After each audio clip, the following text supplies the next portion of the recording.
ये स्टार्टिंग का है, इसलिए मैंने आपको लिखा रखा है। बाकी बहुत सारी पिनों पर रेड वायर आएगी और बहुत सारी पिनों पर ऑरेंज वायर आएगी। हमने प्रोसेसर नहीं लगाया हुआ है, अभी हम नॉर्मल इसकी टेस्टिंग कर रहे हैं विदाउट प्रोसेसर। हाँ, और एक चीज़ और भी है, अगर आपका रैम सेक्शन से फॉल्ट हो, इसके ऊपर का नंबर क्या, सेम नंबर का लगा दो। और मॉसफेट ये इतना ख़राब नहीं होता है कि ये जल जाए, इतनी ज़्यादा इस पर सप्लाई।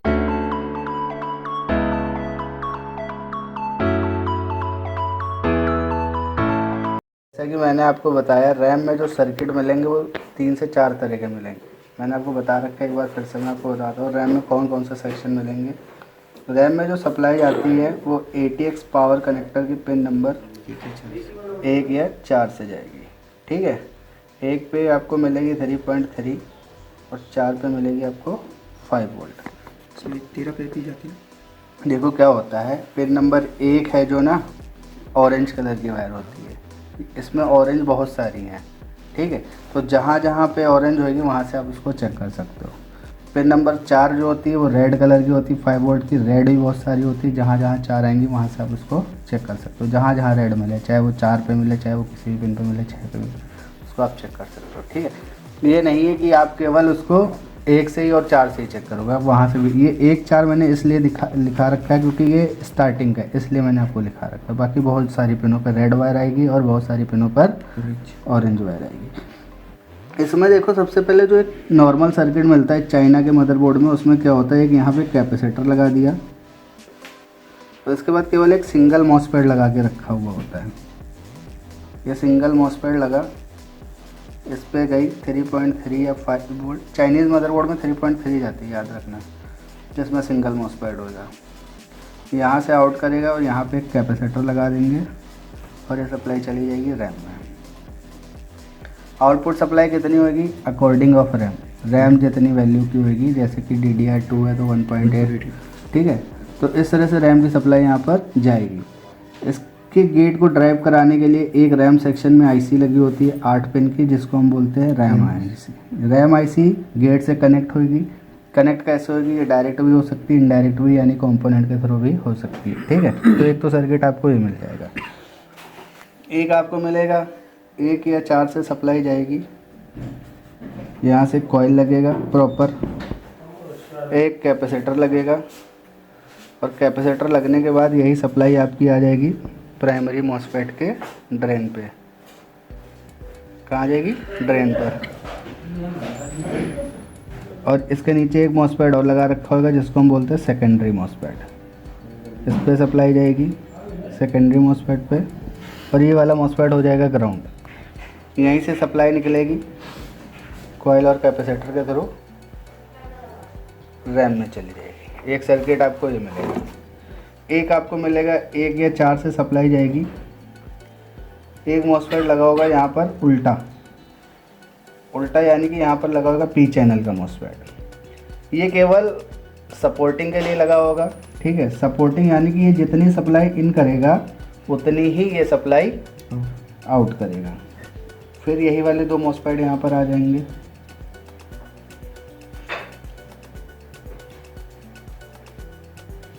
यहाँ पे कॉइल भी आपको मिल सकती है। ठीक है, और इसके नीचे फिर एक मॉसफेट लग जाएगा सेकेंडरी मॉसफेट। ये सपोर्टिंग मॉसफेट होगा, इसका सोर्स जो होगा वो ग्राउंड हो जाएगा। यहीं से फिर कॉइल लगेगी और फिर कैपेसिटर लगेगा और सप्लाई चली जाएगी रैम में।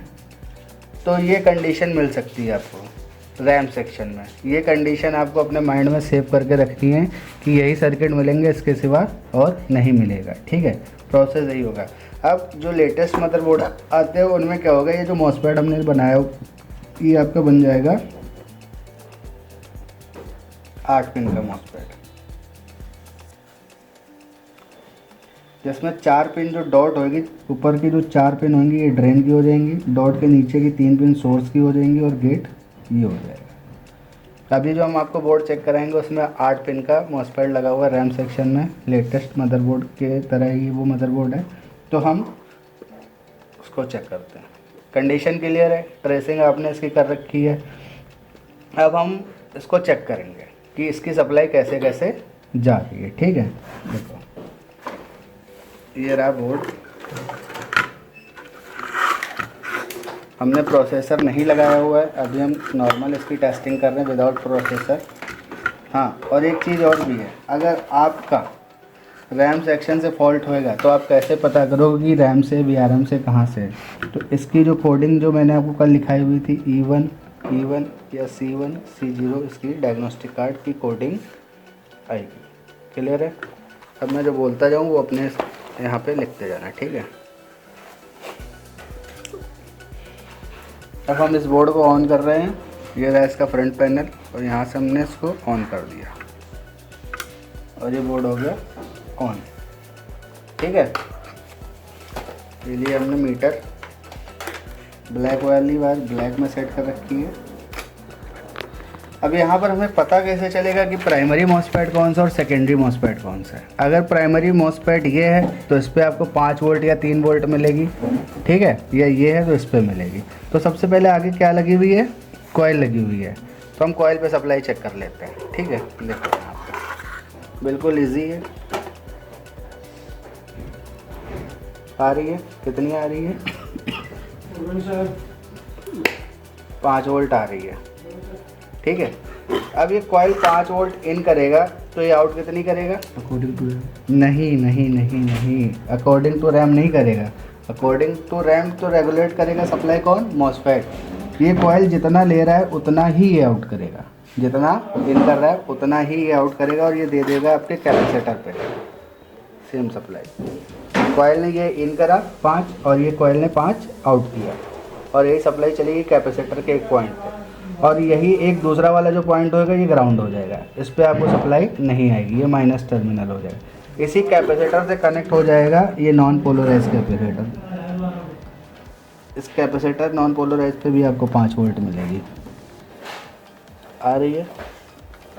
और यही 5 वोल्ट आपके प्राइमरी मॉसफेट के ड्रेन पर भी चली जाएगी, यानी कि जो 5 वोल्ट सप्लाई मॉसफेट के ड्रेन पर जा रही है वो जा रही है कॉइल कैपेसिटर के थ्रू, और नॉन पोलराइज कैपेसिटर के थ्रू मॉसफेट की ड्रेन पर जा रही है। मान लो कभी भी ये सप्लाई यहाँ पर नहीं आती है, अगर ये सप्लाई नहीं आ रही है तो हमें क्या पता चला, तो हम एक काम करेंगे, इसको यहाँ से चेक करेंगे। कॉइल इन कर रही है तो कॉइल को आउट भी करना चाहिए, अगर कॉइल इन कर रही है आउट नहीं कर रही है तो कॉइल ख़राब है। कैपेसिटर को देखेंगे, कैपेसिटर भी अगर ख़राब हो गया किसी भी कंडीशन में तो भी ये कैपेसिटर जो है ना सप्लाई अपने ऊपर लेगा, लेकिन वो फ्लक्चुएट करेगा, ठीक है, यहाँ तक सप्लाई नहीं पहुँचाएगा। या ये नॉन पोलराइज कैपेसिटर किसी भी कंडीशन में शॉर्ट वगैरह हो रखा है तब भी आगे रैम की सप्लाई नहीं बनेगी। तो इसने इन कर ली, कितनी कर ली, 5 वोल्ट। रैम हमारी DDR2 लग रही है तो ये आउट करेगा। आउटपुट सप्लाई आप सेकेंडरी मॉसफेट के सोर्स पे भी चेक कर सकते, प्राइमरी मॉसफेट के सोर्स पे या सेकेंडरी मॉसफेट के ड्रेन पर भी आप चेक कर सकते हो। आ रही है 1.8 होनी चाहिए, 1.9 दिखा रहा है, कोई दिक्कत नहीं है। 1-2 पॉइंट वो फ्लक्चुएट होती है मीटर की वजह से, इसलिए एक्स्ट्रा वो सप्लाई दिखा रहा है। और फिर यहीं से ये कनेक्ट होगा कैपेसिटर, देखते हैं इस कैपेसिटर पे आ रही है, सेम सप्लाई आपको मिलेगी, आ रही है, कॉइल पे भी आएगी और यही सेम सप्लाई आएगी आपके कैपेसिटर पे। तो यहाँ तक हमें ये पता चला कि रैम की सप्लाई जनरेट हो रही है, बन रही है रैम की सप्लाई, और यही सप्लाई आपको रैम के ऊपर भी मिलेगी, क्योंकि ये सप्लाई रैम के लिए तो रैम के ऊपर भी मिलनी चाहिए सप्लाई। अब हम रैम के ऊपर देखो, ये कुछ कंपोनेंट लगे हुए हैं यहाँ पर, ये छोटे छोटे से जो कंपोनेंट लगे हुए हैं इन पर हम चेक कर लेते हैं, देखना।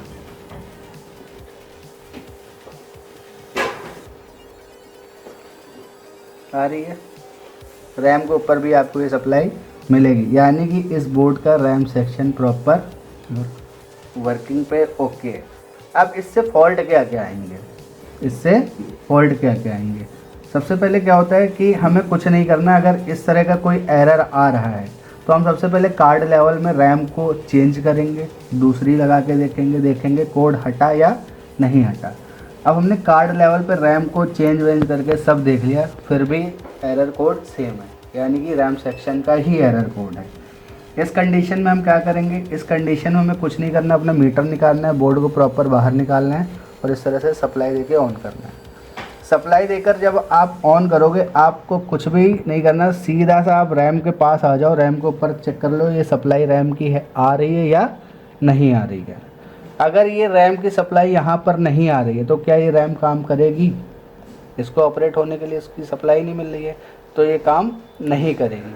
तो इस कंडीशन में हमें इसकी वोल्टेज को, इसकी सप्लाई को बनाना है। अब इसकी सप्लाई बनेगी कैसे? इसकी सप्लाई बनेगी कैसे? अब बनाने के लिए देखो, सबसे पहले आपने क्या करना है, इनपुट सप्लाई चेक करनी। कॉइल पे आ रही है तो ठीक है, नहीं आ रही तो कॉइल को चेक करो, कैपेसिटर पर चेक करो और मॉसफेट के ड्रेन पर चेक करो। मान लो मॉसफेट के ड्रेन पर आ रही है लेकिन मॉसफेट सप्लाई आउट नहीं कर रहा है, तो आउट ना करने का रीज़न हो सकता है कि मॉसफेट के गेट पर ड्राइव ना आ रही हो। अब ड्राइव मैंने आपको लिखा रखी कितनी होती है वो हम चेक करते हैं। ड्राइव, ये तो आउटपुट सप्लाई हो गई, ये हो गया इसका 4 नंबर का गेट। 5 वोल्ट की इसकी गेट पर ड्राइव आ रही है। अब मान लो अगर ये ड्राइव आ भी रही है फिर भी मॉसफेट आउट नहीं कर रहा है, तो इस कंडीशन में ये मॉसफेट फॉल्टी होगा। अब ये मॉसफेट फॉल्टी है तो हम कौन सा मॉसफेट लगाएंगे? प्राइमरी मॉसफेट तो लगेगा, लेकिन ये 8 पिन का मॉसफेट है, किसी दूसरे बोर्ड से भी हम नहीं निकाल के लगा सकते हैं। तो आपने ये देखना है कि इसका ऊपर का नंबर क्या है, सेम नंबर का लगा दो। और मॉसफेट ये इतना ख़राब नहीं होता है कि ये जल जाए, इतनी ज़्यादा इस पर सप्लाई नहीं आती। आज तक मैंने तो नहीं देखा कि ये मॉसफेट जला है। ठीक है, इसका नंबर लिख लो। अगर आपके पास इसका नंबर नहीं है तो आप सेम बोर्ड उठाओ, गूगल पे देखो सेम बोर्ड और उसको जूम करके उसके मॉसफेट का नंबर आप देख सकते हो। ठीक है, या मैं आपको लिखा दूंगा कि कौन कौन से आपको मैक्सिमम यहाँ पर मॉसफेट मिल सकते हैं उस वैल्यू का। आप यहाँ पर इस तरह का भी मॉसफेट लगा सकते हो, इस तरह का भी मॉसफेट लगा सकते हो, लेकिन उसके लिए आपको क्या करना पड़ेगा, उस मॉसफेट पे जंपर वंपर मार के इसको लगाना। लेकिन हमें इसको लगाने की ज़रूरत नहीं, हमें यहाँ पे 8 पिन का ही मॉसफेट लगाना। सेम मॉसफेट लगाओगे, गेट पर मान लो अगर ड्राइव नहीं आ रही, ये लगी हुई इसकी ड्राइवर आईसी। कौन सी आईसी? Driver IC. ये ड्राइवर आईसी ही पूरे मॉसफेट को कंट्रोल करेगी। मान लो इसके भी गेट पे सप्लाई नहीं आ रही है और इसके भी गेट पे सप्लाई नहीं आ रही है, एक पे 5 आ रही है, एक पे 7 आ रही है, दोनों के गेट पे नहीं आ रही है। एक के गेट पे नहीं आ रही है तो हो सकता है कि इसके आसपास जो छोटे छोटे कंपोनेंट लगे हुए, कैपेसिटर लगा हुआ है, ये चेक करो। अगर दोनों मॉसफेट के गेट पर सप्लाई नहीं आ रही है, सिंपल सा मतलब यही है कि दिक्कत कहाँ पर है, आईसी में। ये आईसी लगी हुई है, आईसी पे भी देख लो इनपुट कितनी हो रही है, 1.6। इस पे भी ये 5 वोल्ट समथिंग आउट करेगा, अलग अलग पिनों पे आ रही है 3.3। ठीक है, तो आईसी पे अगर सप्लाई आ रही है और फिर भी मॉसफेट के गेट पर सप्लाई नहीं पहुंच रही है तो इसका मतलब ये है कि आईसी आपकी ख़राब है। तो हमें डायरेक्ट आईसी को नहीं चेक करना है, आईसी के नियर बाय कुछ कंपोनेंट लगे हुए हैं, इनको हमें कोल टेस्टिंग में चेक करना है, जैसे कि रजिस्टर लगा हुआ है, कैपेसिटर लगा हुआ है, इनको चेक करना है। और जो भी आईसी फॉल्टी होगी उसे हम चेंज कर देंगे। आईसी इन कर रही लेकिन ड्राइव नहीं दे रही तो फिर आईसी का पंगा, आईसी को हटा के आप दूसरी आईसी लगा दोगे सेम नंबर की। अब मान लो कभी कभी एक दिक्कत और भी आती है कि रैम के ऊपर सप्लाई तो आ रही है लेकिन कार्ड में कोडिंग सेम आ रही है। अब आप बोलोगे सर रैम भी सही है, दूसरे बोर्ड में काम कर रही है और रैम के ऊपर सप्लाई भी जा रही है, फिर भी रैम नहीं काम कर रही है, तो अब क्या करोगे? अब देखो क्या होता है, रैम जो होती है वो क्या करती है, कम्युनिकेट करती है, डेटा बनाती है। कम्युनिकेशन किससे करती है? GMCH से। और इसकी जो कम्युनिकेशन की जो ट्रैक जाते हैं वो रजिस्टर के और कैपेसिटर के थ्रू जाते हैं। आप कोई सा भी बोर्ड उठाना, रैम स्लॉट के नियर बाई ये आपको कुछ पैकेज रजिस्टर मिलेंगे, इनके ऊपर इनकी वैल्यू लिखी हुई है। तो हमें एक एक करके ये पैकेज रजिस्टर चेक करने हैं। अगर हमें इसमें कोई सा भी पैकेज रजिस्टर थोड़ा बहुत लो या कम दिखता है तो उसे हमें चेंज कर देना है। कैपेसिटर की टेस्टिंग आपको पता है, इनमें से कोई भी कैपेसिटर बीप नहीं करना चाहिए। अगर कोई भी एक कैपेसिटर बीप कर रहा है तो फिर वो डेटा वहाँ तक नहीं पहुँच पाएगा, इनकी इससे कम्युनिकेशन नहीं हो पाएगी। तो इस कंडीशन में हम इसको चेंज करेंगे और हमारी रैम काम कर जाएगी। हाँ, मैं अभी बताता हूँ। अब हम कैसे पता करेंगे ये वीक है या नहीं है? तो इस कंडीशन में हमें क्या करना है, बोर्ड की पावर सप्लाई निकाल देनी। ये सारे रजिस्टर सेम वैल्यू के लगे हुए, 330 यानी कि 33 ओम का रजिस्टर लगे हुए। मैंने कल आपको लिखाया भी हुआ था 22, 33, 44 कुछ, तो यहाँ पे 33 ओम का रजिस्टर लगा हुआ है। 33 ओम एक तरह का एक LVR रजिस्टर होता है, लो वैल्यू रजिस्टर होता है। तो सारे रजिस्टर आपको बीप करेंगे। अभी मैं आपको चेक कराता हूँ, बोर्ड बंद करो, ये सारे बीप करेंगे रजिस्टर।